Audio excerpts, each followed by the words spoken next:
एक महिना अगोदर तिचं नियोजन करावं लागतं. मी तर आता एक महिना अगोदर रोज सकाळी उठायचं, मोटरसायकल घ्यायची, जायचं ती संध्याकाळी घरला यायचं आणि लोकांची गाठ घ्यायची, पंगत मालकाची गाठ घ्यायची.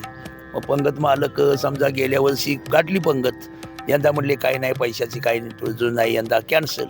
दुसरी मालक बघायचा, त्याच्याकडे जायचं, त्याची गाठ घ्यायची. असं महिनाभर व्याप करावं लागतं. व्यक्ती तेवढ्या करते, प्रत्येकाचे विचार वेगळं. कुठेतरी एकाला विठ्ठलाच्या नावावर एकत्र आणावं लागतं ना. त्यासाठी रोज काय ते परवा प्रवचन केलं, महिला मंडळांना सांगितलं सगळं असं वागायचं, असं राहायचं. तर इथं आल्यावर कुणाला ते भांडण झालेलं आहे. दिंडीत सुद्धा आपण म्हणतो सगळे हरिनाम आहे, सगळे छान छान आहे, पण इथं सुद्धा भांडण होते. हो, सगळीकडे आहे. पण आपलं आपण शांतता घेतली, मोरलं बोललं आणि आपण शांतता घेतली, भांडण मिटतं, आनंद वाटतो. आपण जर दुसऱ्या माणसाला दुःखी केलं तर आपल्याला त्यापेक्षा दुप्पट दुःख वाटतं. जाते का निघून पटलं नाही म्हणून जाते भरपूर जातात. अडीच पुरं होतं या जात्यात. त्यांना असं वाटतं श्याम बाबा थांबा जरा, असं मी जोरात बोलतो, त्यांना राग होतो कधी कधी. तेव्हा मला राग होतात, पण पुन्हा मी त्यांच्या पाया पडतो, बा चुकलं बा माझं, मला माफ करा. पण मला बोलावं लागतं, असं सगळ्यांना एकत्र करण्यासाठी बोलावं लागतं, ओरडायला लागतं. कधी या चला चला, या लवकर या, चला चला पुढे चला, असं बी करायला लागतं. आणि मग बुट्ट सोडदार तोंडातून जातं. त्याबद्दल मी सगळ्या असंत मेळा दिंडी सोहळ्याची परत माफी मागतो संध्याकाळी आल्यानंतर. अशा प्रकारे आमची छान दिंडी चालते. आणि लोक म्हणतील ना मला त्रास होतो, भांडणं होतात, पण लगेच भांडणं मिटतात, असं काही नाही. श्री संत ज्ञानेश्वर महाराजांचा पालखी सोहळा आज बरड मुक्कामी आहे आणि असंख्य वैष्णवजन आता चालत चालत हे बरडकडे येत आहेत. खरं तर ह्या दिंड्या कशा तयार होतात, पूर्वीच्या ज्या काही मानाच्या दिंड्या आहेत, रथापूरच्या, रथामागच्या, संत ज्ञानेश्वर महाराजांच्या पालखी सोहळ्यातल्या, याच्या व्यतिरिक्त असंख्य दिंड्या ह्या मार्गक्रमण करत असतात पंढरपूरकडे. मात्र या दिंडीचं नियोजन कसं असतं, यांची माणसं कशी येतात, त्यांना कसं विश्वासात घेऊन ह्या संपूर्ण वारी सुखकर करतात, त्यांच्यापुढे कोणती आव्हानं आहेत. कारण काय झालं, यंदा पश्चिम महाराष्ट्रामध्ये पाऊस झाला आहे, त्याच्यामुळे या दिंडीतील जी काही लोकं होती ती आता कमी झालेली आहेत. मात्र त्यांचं पुढचं सगळं नियोजन हे गेले अनेक महिने करत असतात, वर्षानुवर्ष करत असतात. आता या दिंडीला जवळपास 12 वर्ष झालेली आहेत. मात्र ज्या काही आता नवीन दिंड्या आहेत त्यांच्या पुढे पंढरपूरपर्यंत सगळ्या जागा घेणं असेल, त्यांच्या रोजच्या जेवणाची व्यवस्था असेल किंवा इतर काही व्यवस्था असतील, हे जी रोजची आव्हानं आहेत, त्याच्यामुळं वारी ही खरं एक मॅनेजमेंट शिकवते, माणसांना जोडते.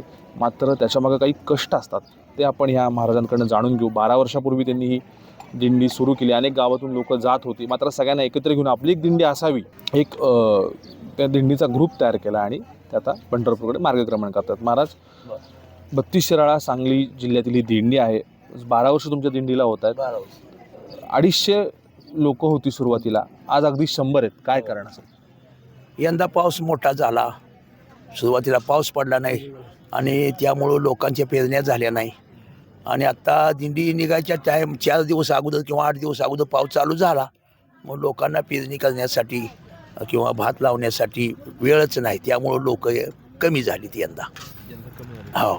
बरं, आता मग ह्या सगळ्या लोकांचं तुम्ही नियोजन कसं करता? यांना तुम्ही सगळे निघता एकत्र सोबत, आळंदी ते पंढरपूर प्रवास करता, मग ह्या परिसरातील जागा घेणं असेल, त्यांच्याशी संवाद साधणं असेल, किंवा मग ते कसं? एक महिना अगोदर तिचं नियोजन करावं लागतं.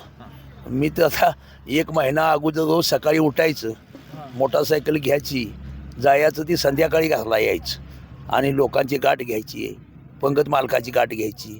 मग पंगत मालक समजा गेल्या वर्षी गाठली पंगत, यंदा म्हणले काही नाही पैशाची काही नाही, यंदा कॅन्सल. दुसरी मालक बघायचा, त्याच्याकडे जायचं, त्याची गाठ घ्यायची. असं महिनाभर व्याप करावं लागतं. आळंदी ते पंढरपूर निघतात, तुमच्या मुक्कामाच्या ठिकाणी ठरलेली असतात, ती कशी ठरतात? तिथं कशी व्यवस्था होते? हा ट्रक असेल किंवा पाण्याचा टँकर असेल, त्याला डिझेल तेल काय लागत असेल, ते कसं नियोजन करतात? ते त्या पंक्तीच्या माध्यमातून आमच्या पंक्तीचे आम्ही पैसे घेतो. तिथं जेवण घालायचे, जेवण मटेरियल आमच्याकडे सगळं असतं गाडीमध्ये आणि आम्ही त्याचे पैसे घेतो. 5,000 रुपये, 6,000 रुपये एका पंक्तीचे. मग त्यातनं काही पैसे बचवायचे. ह्या माणसांची बिशी 1,000 रुपये घेतो. ते पैसे असं मिळून पैसे बचवीत न्यायचं, त्या गाड्यांचं भाडं भागवायचं.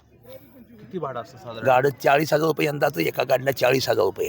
आणि किती गाड्या आहेत? एकच गाडी आहे, 2 असतात वार्षिक, पण यंदा माणसं नसल्यामुळं कमी केली. एक गाडी आणली. पाण्याच्या टँकरला डिझेल घालावं लागतं. आत्तापासून 15,000 रुपयाचं डिझेल गाठलं या, अजून 15,000 रुपये लागणार घरी जाईपर्यंत. ह्या सगळ्या माणसांचं आजारपण असेल किंवा काय असेल किंवा फोन हो काय आजारी पडलं तर न्यावं लागतं. काल आमची ती माया आजारी पडली, लगेच ट्रॅक्टरचं तोंड काढलं, त्या ट्रॅक्टरनं नेली ती दवाखान्यात. खरं सगळीकडे हरिनामाची भक्ती, विठुनामाचा जयघोषात पंढरपूर जातो, पण तरी दिंडी सांभाळणं सगळ्यांना एका ह्याच्यात निघून नेणं किती अवघड आहे. अवघड लय अवघड आहे. हो, लोक काय सगळ्यांची व्यक्ती तेवढ्या करते, प्रत्येकाचं विचार वेगळं. कुठेतरी एकाला विठ्ठलाच्या नावावर एकत्र आणावं लागलं. आणावं लागतं ना, त्यासाठी रोज वाईज काय ते परवा प्रवचन केलं, महिला मंडळांना सांगितलं सगळं असं वागायचं असं राहायचं. तर इथं आल्यावर कुणाला ते भांडण झालेलं आहे, असं दररोजचं का मोठं टेन्शन असते. इथं सुद्धा बायकांचं पटना म्हणतात की महाराज नाहीच पटत. अहो तेवढं चालायचंच. हा. बाहेर येताना काय आणलं पाहिजे? शांती, आपले संगट, हो. परत माणसासंग वागायचं कसं, इकडे या, इथे. हे आणलं की माणसांचं या भांडण अंगाला, लागत नाही. इथे या, या अंगाला. एकामेकाला तुम्ही बोलला असा मला तर मी खपवून घेतलं पाहिजे, असं काय सगळ्यांच्या म्हणणं काय तसं नसतं. सगळी काय तशी वागत नाहीत, त्याच्यामुळे भांडणं लागतात. दिंडीत सुद्धा आपण म्हणतो सगळे हरिनाम आहे, सगळे छान छान आहे, पण इथं सुद्धा भांडणं होतेच. हो हो, सगळीकडं आहे. पण आपलं आपण शांतता घेतली, मोरलं बोललं आणि आपण शांतता घेतली, भांडण मिटतं, आनंद वाटतो. आपण जर दुसऱ्या माणसाला दुःखी केलं तर आपल्याला त्याच्यापेक्षा दुप्पट दुःख वाटतं. आता पंढरपूरची व्यवस्था काय झाली की नाही? झाली ना आमची एक जागा आहे का मालकाची, ती 12 वर्ष झाली आम्हाला देतात तंबू ठोकायला. बरं. काही भाडं वगैरे काही घेत नाहीत. मग आता असं आलंय का बाबा, गेल्या वर्षी झाली बोलणी म्हणजे या वर्षी नाही म्हटलं, आता दुसरीकडे जा, असं कधी झालंय? होतं ना, पंढरपुरात नाही पण बाकीच्या वाटेवर होतं ना, भरपूर ठिकाणी होतं. एखाद्या जागेवर इमारत होती, आता ही जागा आहे मोकळी, हो. ही आम्हाला तिने म्हटलं तर तुम्ही थांबा, पुढल्या वर्षी बी या. पण इथे एखादी बिल्डिंग झाली की जागा गेली, मग ती शोधायची कशी? दुसरी शोधायची, मग हुडकायची. कोण रुसून जाते का निघून पटलं नाही म्हणून? जाते भरपूर जात्यात. तर महाराज, आम्हाला आडीत पटना मी चालू. हो, आडीत फरक होतं या जात्यात जातात. जातात. गेल्या वर्षी निघून गेला होता. गेल्या वर्षी त्याला कोणतरी काय ते बोललं, ते रुसून गेला. आणि सगळी जरा जबाबदारी माझ्यावर पडलेली आहे. थोडा जरा मला जास्त त्रास व्हायला लागलाय, लोड पडला. त्रास व्हायला लागलाय. पुढे जायचं, परत बाग मागे यायचं. आणि पहिलं कसं होतं, मी पुढचीच बाजू सांभाळायचो, आता पाठीमागची मी सांभाळायला लागते. मग त्यातून जरा ही वयस्कर मंडळी आहे, सगळ्यात जवळजवळ माझ्यापेक्षा सगळीच मोठी आहेत. आणि कारण सर्वांना मला जरा काय होतं, मग ह्यानं असं म्हणत, श्याम बाबा थांबा जरा, असं मी जोरात बोलतो. त्यांना राग होतो कधी कधी, पण तेव्हा मला रागवतात. पण पुन्हा मी त्यांच्या पाया पडतो, बा चुकलं बाबा माझं, मला माफ करा. महिलाची म्हणतो, बाबा माफ करा मला, तुम्ही माझ्या आईसारखे आहेसा. पण मला बोलावं लागतं, असं सगळ्यांना एकत्र बांधून करण्यासाठी बोलावं लागतं, ओरडायला लागतं. कधी या चला चला, या लवकर या, चला चला पुढे चला, असं बी करायला लागतं. आणि मग बुट्ट सोडदार तोंडातून जातं.